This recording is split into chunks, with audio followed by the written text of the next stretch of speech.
So South of Midnight is one of the games we're going to be playing in April here on the channel. It's going to be an Xbox release that I'm really looking forward to.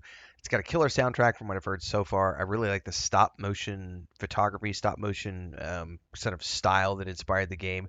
I do understand that some people want to turn that stop motion off because they want smoother gameplay. I do not want to turn it off. I want to experience the game as the developers created it to be played. I'm looking forward to it. And the Xbox podcast has a deep dive and hands-on look at the game. I believe this is from a recent visit that they took up to the studio, and we're going to watch this and do a reaction video to it because I think it looks really cool. And since this is the game we're going to be playing, games in this podcast range from April, E to M. we got to take a look. Welcome to the official Xbox podcast, the only podcast coming to you from inside Xbox. I'm Lena, and way up there is Jeff. I can see for miles up here. Okay, you don't need to rub it in. Dad okay. joke. We're actually not at the studio right now. No, we're in New York, where we're among a number of media and content creators that are getting to be the first people outside of Compulsion Games to actually play South of Midnight, a game I know both of us have been really looking forward to. Yes, we get to see a lot of cool things, talk to a lot of cool people, which, as if right on cue, we have cool. Whitney Clayton, the art director for South of Midnight. Hi, Whitney. Hi. Hi. Okay, I have to ask. The stop motion. The very first moment that we saw something from South of Midnight, you know, we had that trailer. It was so visually cool arresting, looking. the style and everything. So I would love to know your journey in creating this world. Yeah, so I think we just really wanted to be very deliberate with this type of style we were going to do for the game. So our previous games did have a style, a lot of world building, a lot of very cohesive world direction, but we wanted to take it a step further and really define the style. So we leaned heavily into this handcrafted look, and it came from something that felt right with the setting. So it's the Deep South, Southern Gothic, I love dark it. fantasy folktale. So having this handcrafted look seemed to encapsulate those themes really well. It has soul, it has this feeling of craft, and so I think it's a timeless It's sort art. of That's the most style, important but it thing. has a lot of challenges bringing that into 3D because, you know, it's not actually real, it's 3D, so we had to make it look like it was crafted. Something that is real and is handcrafted is this right in front of us, this beautiful peach tree with Hazel sitting there weaving. I Who want made that. This? Yeah, so this is Clyde Henry Productions, and they are a stop motion animation studio. We were looking for types of stop motion animations that would feel right for the game. We knew we were telling like a dark, mature story, and it had to have this eerie, sophisticated feeling to it. So they had done a really amazing short called Madame Tootly Pootly, and we just loved it, and it was a really cool reference for like the type of detailing and kind of the way it felt. Just had this really nice feeling. They are actually in Montreal, and so they let our team visit the studio and like inspect how all the maquettes cool and is look at how they this? were made. So our team learned a lot about maquette making so they could bring that back and try to reverse engineer it in 3D. So that was the first part of getting to know these guys. And then at the end of production, we needed like an intro cinematic to bring the player into the This type was the of stop world that motion they were video we gonna be just in South of watched, Midnight, and like to sort a of week set or so them off ago. on this journey. And we thought that would be perfect if that was in the style of stop motion. So then they agreed to do an actual stop motion for us. And that's at the beginning of the game when you first load it up, right? Yeah, exactly. So then they made a beautiful stop motion film with us. So the whole inspiration went like full circle with them. So it's That's been a so really fun cool. collaboration over the last couple years. Whitney, thank you so much. The game looks incredible. These look amazing, these maquettes. But you know what else is beautiful? Getting to spend about 90 minutes playing the game for the first time. So excited. Yeah, okay, let's go play. Okay, all right, well, we will Thank see you. I'm looking for a creature. Huge, sneaky, teeth like knives.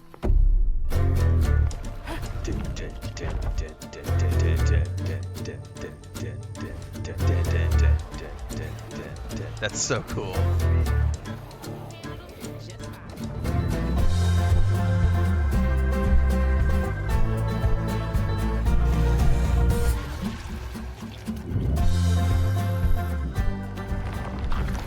My salvation. A talking fish. Nope. Ain't no way.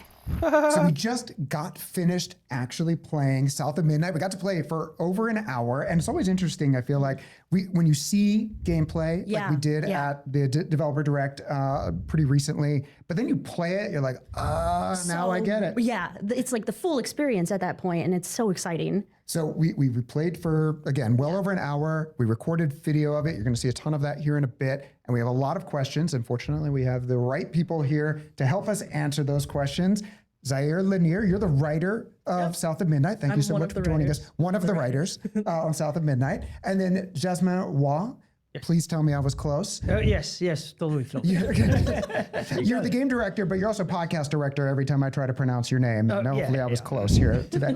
And so we've got questions for both of you. There's so much. So Lena, kick us off. Yeah, so we talked about the beauty of the world earlier with Whitney, but let's dive into the story, okay? That's the because reason what I we play experienced, games. there Story. was layer upon layer, deep, rich lore, right? So what can you tell us about the story that players are going to experience? Yeah, so you're gonna play as Hazel, and as you see in the story trailer, she loses her mom in a hurricane. The trailer gets swept downstream, and Hazel is running after it and trying to get to her. She can't, and she will get basically chosen by the land, imbued with magic to be a weaver.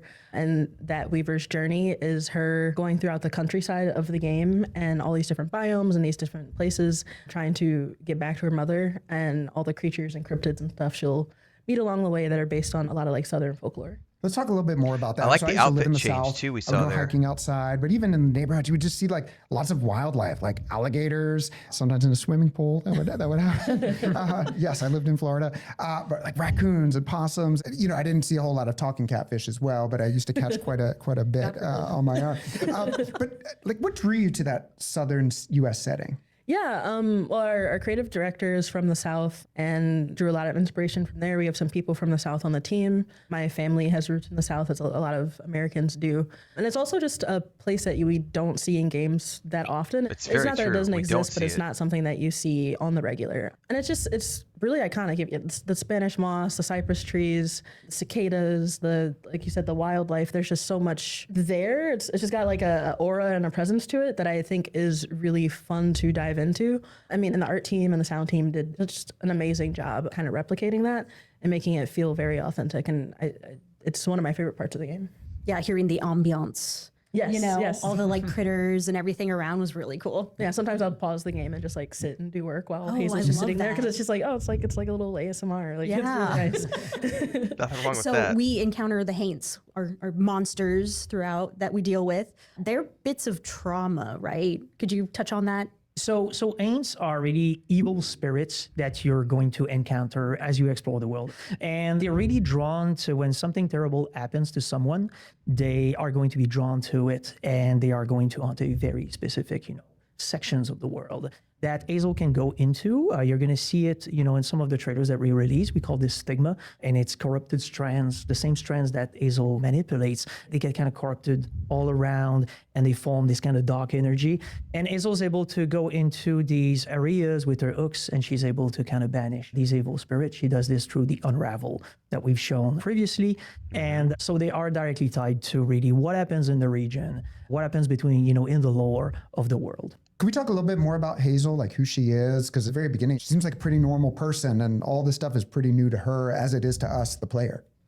Yeah, one thing I really like about Hazel is like she's kind of a chosen one, but it's for something relatively, I won't say normal, but she's not saving the world. She's not like bringing down an evil regime or anything. Like she's a girl trying to find her mom, and along the way she does encounter all these fantastical creatures and does encounter this trauma, but she's also very empathetic. She's in this weird space where between childhood and adulthood where you think you know everything, but then as you like experience parts of the world, you change that worldview some. Yeah. You learn that people aren't actually don't perfect know or, everything. people make mistakes. I don't necessarily understand like how things work or, maybe someone did their best, even if their best wasn't good enough and they, mean it wholeheartedly. But it's just a very human story. And I think she's relatable. She's funny. She's a little sassy. I'm excited for people to play her because she's not perfect, but she is very well-meaning and she is doing her best throughout the game. And ultimately, it is a story about a daughter trying to find her mother, and the connection that they have over the course of the game, I think, is portrayed really interestingly. One of the things is we really wanted to map, Hazel and the player's journey together. And one of the things that's important in the game is that you start with Hazel, in a very grounded environment and, where she lives, right? So you get to know like her situation. And as you progress through the game, you delve more and more into the fantastical, right? So her journey, as she grows into, her role as a weaver, and as she looks for her mother and encounters all the mythical creature, she'll go through all those regions and further away from, the normal world. And you're going to start seeing kind of weird things. You're going to see, tons of creatures, but also natural elements that might be out of proportion. Giant peaches. Yeah, giant peaches. There's hazards in there, like Tony brambles everywhere. So the world start to really shift and really bring you into a magical adventure. It really makes you feel like you're playing a folktale. Like it's that's got important a to little bit me. of Like the unworldliness folktale to it element, that the I story really element. enjoy. Yeah, Really cool. I mean, and I think that music also plays a very the big music sounds awesome. role in the overall feel for any kind of video game.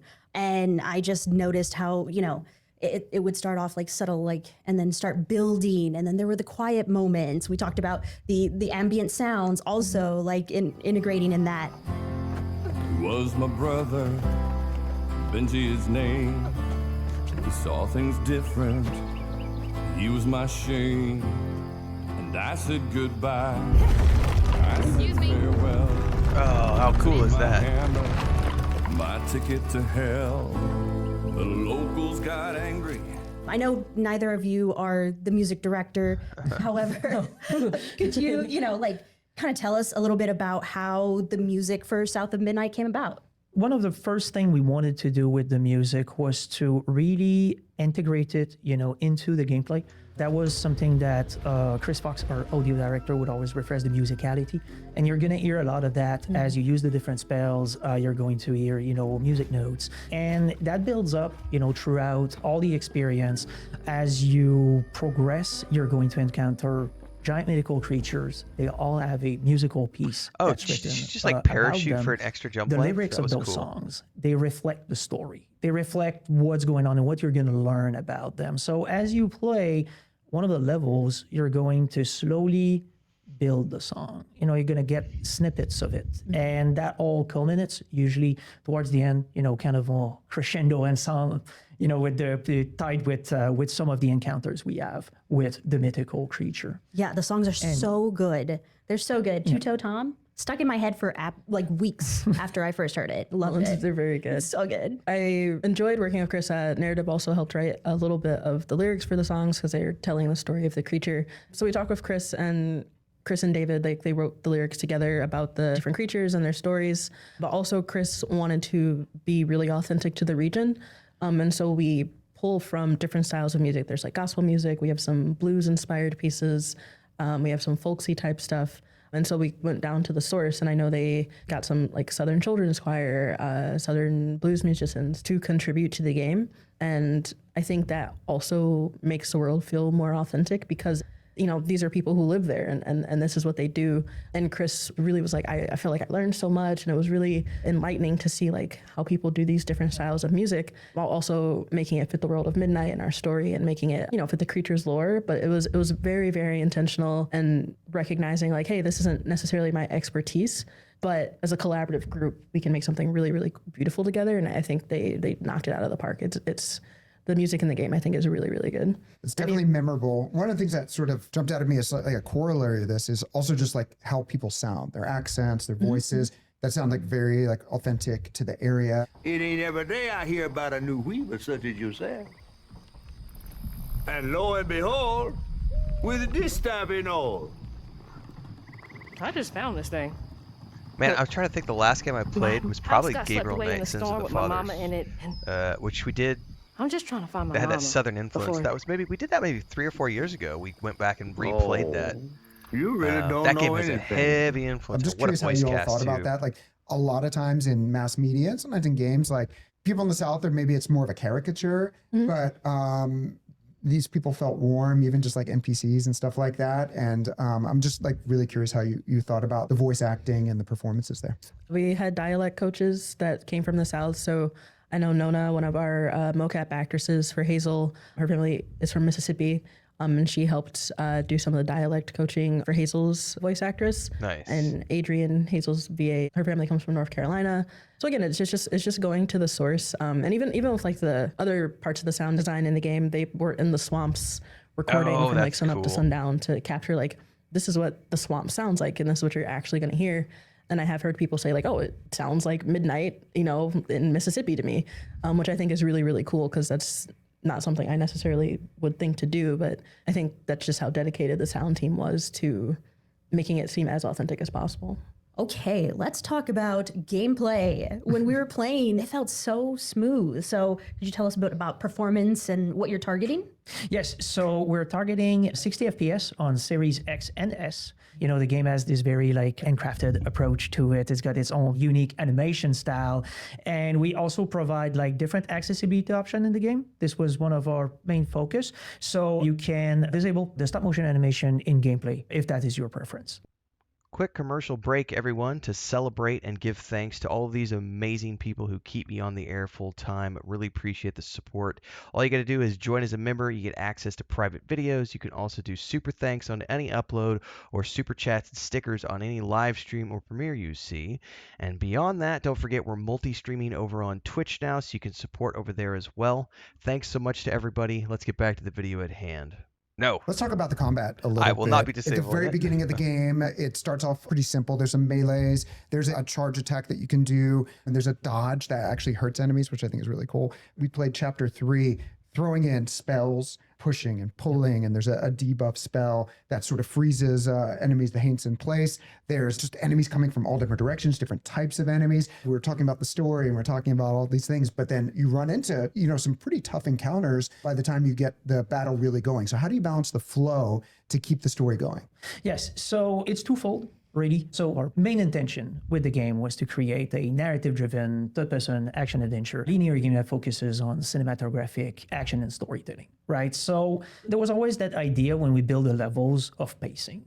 We wanted to make sure that we would go from exploring the world of the South with a strong motivation, and then as we go along, we explore, and then, having combat encounters come in and kind of, permeates kind of the high points of each of those levels, right? So it was always a balance of making sure that we have, all of our core components. I wonder if it's a time limit, how long you have to unravel something, contemplative or if it's just once it's exploration ready, of the it just environment, sits there waiting because for you. the world look beautiful. There's all kinds of interesting things to look at. She was able to heal and then near dive that deeper node. into the high octane action of combat. So that idea of having, very intense combat sequences mixed with traversal that also has challenges, but then exploration that might be a little bit more, subdued, was really at the heart of making, these flows in the levels. With the idea of keeping Hazel's journey on a momentum, right? She's looking for her mom. She's disappeared. The whole story unfolds over 24 hours. It's very driven towards a specific goal. In terms of balancing the combat itself, what we wanted to do was to make sure that we would slowly ramp up the action. Sound of Midnight at its core is meant to be a more accessible experience. It really is pick up and play. Everybody should be able to kind of pick up the game and play. So we wanted to have that kind of smooth ramp up into the tutorial, which is something that you talked about. So we introduce all the powers one after the other so that you can kind of get the hang of it. And then as the game progresses, we start ramping up difficulty. We still wanted the game to feel, a little bit challenging further down the road. And that goes through two things. One is to make sure the encounters start to have, more enemies, different variety of archetypes that shows up, as well as the player unlocking a few of the upgrades that are going to make Hazel more powerful in combat. And that feeds back into what I was saying about pacing. You're having using these moments floofs to upgrade of your abilities. contemplative I love the exploration, naming. Haint, of collecting our currency called floofs. Hazel names about every powers or thing she finds in the world. But the floofs will allow you to, they're little pockets of shrines that I love that little parachute to upgrade your powers. And that's the other thing that played, in the combat, aside from just the archetype composition, but also the new powers you're going to get that are going to, at some point, makes the game a bit easier. Now, the thing that's important is that Sound of Midnight is not an RPG. It is an action game, right? And what I mean by that is that you can always offset the challenge by just player skills, right? You can get some abilities that are going to have some bonus damage on it, but at its core, it's really about your gameplay execution, being able to, dodge your attack properly, do your counters properly, using your spells in strategic ways. Skill issue. Yes. Yeah. So it's an action Like game. I said, but we do provide tons of different difficulty settings, and we do have one of them that is a bit more on the harder side for the more technical players around. I'll be doing but easy also story two mode. of them that are much more easier, much more story driven. Thank you. If you Story just driven. want to enjoy the ride, Yep. it's also part of that. Perfect. Yeah, That's all I talking need about to that know. perfect dodge, which emphasis on perfect, some more successful than others, but you damage the enemy with that perfect dodge. Has anyone in the office, like, how far have they gotten with just using a perfect dodge? Are we going to see speed runs of this? Like, The no attack. yeah, exactly. I don't think anybody has tried it. Okay. So, but now I'm intrigued. Now I want to go back and Challenge try is it. on. Yeah. Lena, I think you're up for that. I am. I got really into the metagame of collecting floofs as well. I can turn any game into a 100+ hour game just from collecting alone. Collections, Okay, man. but like some of them were so well hidden, and I knew I needed every single one so I can unlock abilities and upgrade and everything like that. Do you have any tips on what to prioritize? I still haven't when seen her upgrading? in that other outfit. Okay, so there's Or maybe I've different ways of missed it. prioritizing She had how that you're going white to upgrade. kind One of the most important things to know looking, is that top prioritizing mostly looked happens like it as was you progress woven. through the game, but by the end of the game, if you explore a lot, you should have enough to buy everything, right? But as you go along, you can get additional attacks or upgrade your existing attacks, right? While the spells will add properties to them. And there's even sections in the upgrade system where some abilities that you're going to upgrade are going to be improved by other sections, right? So one of the things you can do is, for example, you have the weave spell that allows you to stun enemies. But at one point, you can also upgrade the Strand Blast on that perfect dodge to also provide you with weave when it does, stunning the enemies even more. So there's a couple of things there to kind of see and kind of explore as you see the upgrade system. So in terms of what you should prioritize, I think it really depends on the playstyle, depending on which spells that you prefer, or if you prefer to fight from far away, you might prioritize pull to be able to pull people towards you, right? While if you're more of a melee fighter or you want to go up close, you got more attacks there. I would say the upgrade damage on weave is probably a staple that mostly people get, Okay. send weave and now it does more damage. And as you unlock other sections later, you're going to provide with more weaves, things like that. It's not the only possible options. It's just one of the options. And another thing to add, the game is about 12 hours long. And in terms of upgrade, it's kind of mapped out for that 12 hours. So like I said, it's not necessarily an RPG. It's really an experience based around action. But you're going to want to find all this. It's also good to know that they're telling us right out of the gate I the upgrade length my of the dodge game. all the time. So And if you can't hit me, I'm not going to die. I'm okay with that I don't know what the as name long for it as is, but it's when you leap into the air and like slam down. I think it's aerial rend. Yes, That it is. was It my is favorite. aerial rend. Space Marine Oh, 2 is was it? about 12 hours Nice. long. And They're what a like, 12-hour make all the ride. So attacks if this is an weaving amazing based, and I was 12-hour like, ride, I'm okay. totally okay with that. Some I'm always of the going to seem opt like for really longer, weaving but bases, like these magical. they're telling us out of the objects gate, 12 that, hours. Hazel gets. There's these hooks. Like my kid does crochet. I wonder if but, that's like they're not normal as violent difficulty as or these. what's if it's less that on story I'm aware mode. of. There's a distaff that's which average. allows Hazel to see things like maybe the ghosts and other things of the past. The spindles, which are magic. There's a magic bottle. Are these things that were from lore of things like a bottle tree, things like from the South, or were these things like straight out of the imagination of the folks at Compulsion? Well, the bottles themselves, that's part of Southern lore. Like you'll have a bottle tree, or sometimes people will paint the underside of their porch a shade called haint blue. And it's meant to keep like haints and evil spirits away from your house, and that's what the bottle tree does. It wards them away. And so when she collects the painful memories in the bottle, she's kind of helping not necessarily completely heal that trauma, but it allows us to look at it in a different way. So she has the 3 different elements: the distaff, the spindles, and the hooks. Those aren't necessarily like Southern folklore, but the South has a pretty rich history of like textiles, quilting, lace, and the idea of magic that's based on like seeing the connecting lines in the universe is, I think, a pretty decent staple in like fantasy and magic based systems. So we just kind of ran with that. So I know the art team did a really good job. Like, what does that look like? What does we've called it the grand tapestry of the universe. So like, what does the grand tapestry look like? What does the strand, what do they look like? And making the whole aesthetic seem like kind of familiar, but also something very magical, which I think they did, as always, they did a really good job of. And it was really like the basis of what we decided to do with the features reminds me afterward. so much of Because Jedi the Fallen idea Order, of Jedi infusing Survivor. the traditional art of crafting with magic in it, that was really the genesis of the idea. And then we're like, okay, what kind of feature we're going to build around that? So it was always like, if you're a character that can manipulate these unbreakable kind of strand there, what can you do with them, right? So we really started with pull and weave at the beginning, pull being the one where we're like, okay, I want to be able to move objects around. I want to be able to pull objects, pull enemies, pull myself towards something. So that was kind of the basis with it. And then weave is a spell that allows Hazel to use these strands to construct object. The objects are things that she sees in the world beyond. I wonder she how can long that pull back, lasts for right? before So they she go might before encounter it a broken telephone pole, stops and being now she's solid. able to use her spindle to kind of recreate it. When you weave an object, it's a temporary element that you're there going we to go. use for traversal, and it's there for only a little while, so you're going to need to time your it's traversal definitely actions with temporary. it. And in combat, weave is used to use all the strands to hold the creatures together. So those are the first two spells that we kind of dived in. Then we added push on it because we wanted to be able to, pull an object, move it, kind of move around. And with that formed the basis of everything we did with the character. As she kind of used them, you're going to see, she pulls out the objects and the objects sometimes dematerialize and they reappear. And you get all these little like interaction and animation that are super fun to watch. We also fit the idea of weaving and that texture into the traversal system.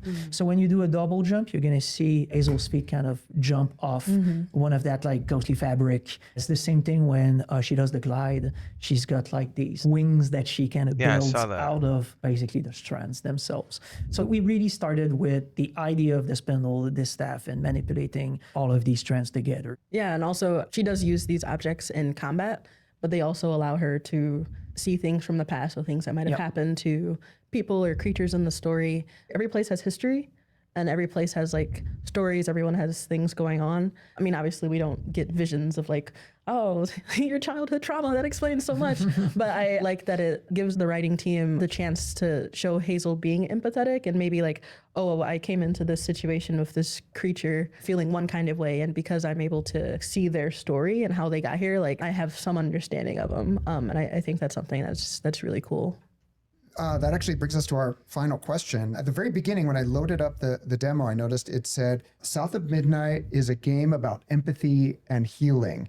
So can you just talk about like what motivated the team to put that there? Oh, yeah. I think when you have a game that does deal with trauma and people's painful past, sometimes it can be easy to kind of gloss it over with it's a trauma game, it's a sad game. But I think one of the things I really enjoy about Midnight is people have those traumas and they react to them in different ways. But Hazel's job as a weaver isn't necessarily to heal them, because you can't externally heal someone's like inner pain and the things they go through. But she does kind of lend them voice. She like sees them, she hears them, and she empathizes with them. And I think that's something that I really enjoy about her character is she encounters all these wildly different creatures who've gone through very different traumas, some human, some not. And I think it's really, really cool that she will look at someone and she might say, hey, this isn't your fault. Or she'll, see something that happened like 100 years ago or something, and she'll go, oh man, that's really rough. And I think it's hopeful that your trauma doesn't define you. There is something beyond that, even if having it looked at is painful. I think it's something I just really, really like about her character is that she looks at it and she's there with you in it. And I think that's something that's really cool about like what a weaver does. It's like, I can't fix you, but I can like help you. And I think that's something really cool. Jasmine, Zaire, thank you so much for taking time with us. I know this is like kind of a cool week and it's the first time people get to go hands-on with the game outside of the studio. So looking forward to seeing all the coverage and all the stuff that'll be out there today. And we get to play. It's not going to be that far away, right? April 8th? April 8th, it's going to be there. Very cool. Coming to Xbox Series X and S, PC, Game Pass. It's happening soon. So what's next for you all? Currently, we're finishing the last few bugs. We want to make it as perfect as possible. And we really hope that players are going to enjoy it as much as we enjoyed working on it. And just like that, our brief time with South of Midnight is over, I and love how so they got the is book this here, too, episode. from the- Lena, what was your favorite part playing? I think the wall running, like just the whole traversal of it all was so much fun. Very like smooth, fluid, just going, running, and then I jump, double jump, and then I create a platform, and then it was a lot. It was Traversal, great. it sounds It was like good. You did well. sounds I was cool. standing over your shoulder trying to make you nervous. Didn't work. But that's fine because all of us are going to get to play on cloud, console, PC, and Game Pass. South of Midnight out April 8th. It's not that long. So thanks so much for joining us here this episode of the official Xbox podcast. I'm going to see you soon. I'm excited, guys. Like, I've had my eye on this game for a while just because it looks completely unique. It's not like anything I've ever played before. Games in this compulsion. In Well, the terms bottles- of, let me mute that and find a cool place to like end like an end thumbnail. I think that for me, having a really cool like story. I'm a big story fan. Like that's what drives me to play games. And not only does this look like it has a really unique story, but also the stop motion aspect of this, and also it's a part of the world where I'm really appreciative. Like a lot of games, like if you look at the history of my channel, a lot of games are fantasy games. There's a lot of science fiction too, but most of the games that you show up here are going to be fantasy based because when we get into like RPGs and stuff, there's always fantasy, and fantasy usually deals with some sort of you know, traditional magic realm, fantasy, dwarves, elves, that type of thing. This is completely different. You've got modern setting blended with cultural roots that I don't really have a lot of knowledge about, so I'm going to be learning things as we go along with the creative team's unique vision on things. I want sounds to be a kick-ass soundtrack along the way. So I'm really excited for this. We will be playing this in April on the Xbox Series X is my plan. So hopefully we'll see you there. But in the meantime, we got a lot of other games to get through, and I stream every single day around 6 a.m. Central on YouTube and Twitch. So hopefully we'll see you in the next one. And until then, stay safe, happy gaming, and let me know your thoughts on this game down in the comments below.